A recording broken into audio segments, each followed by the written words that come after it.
The next father I'd like to appeal to comes in about 180 AD.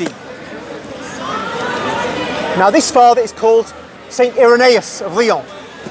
So of course, Lyon is in France, but Irenaeus was not a Frenchman. He was from the Eastern world. But he fetched up in Lyon and became the bishop of that region. Now 180, you might say, is getting a bit further away. It's 70 years after Ignatius. But we must remember, we think about the apostles. Yes, Ignatius wrote, and just a short time after the death of St. John, and would have been known to St. John, or could have been known to St. John, because he would have lived in his lifetime. If Ignatius was, say, 50 years old when he was martyred, then he would have been born in around the year 70 AD, 60 AD. Well within the lifetime of many surviving apostles. But there's an additional group we forget. They're the 70, or the 72 that Jesus sent out to preach and perform miracles. These were taught by Jesus. The difference between them and the 12, of course, is one of hierarchy. But we must remember that Jesus taught the 72.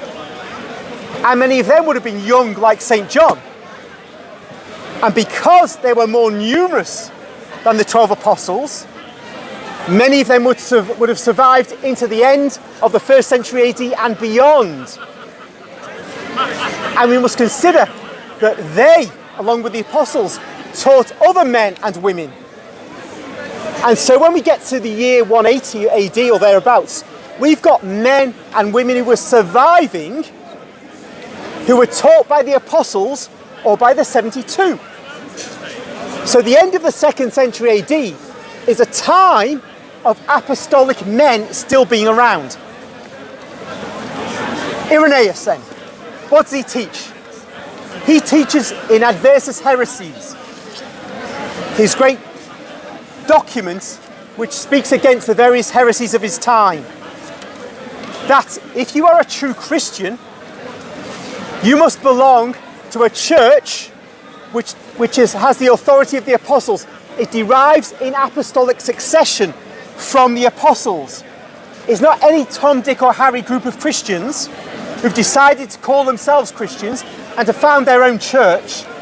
No, you have to be in that group which accepts the authority of men who descended hierarchically from the apostles.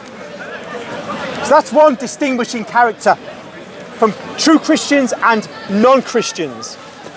But it's not enough, because we could say, well, then we've got the Eastern Orthodox who are true Christians on that standard, and the Copts who are true Christians on that standard. But no, he's got something else. Irenaeus says that all those who call themselves Christians must agree with the Roman Church. Must agree. So if you don't agree with the Roman Church, even if you belong to one of those churches which are called apostolic, you are not a true Christian in the sense that you don't belong to the Church of Christ. And that's the year 180 AD. So we can see that all those who do not accept the authority of the Roman Church are not true Christians.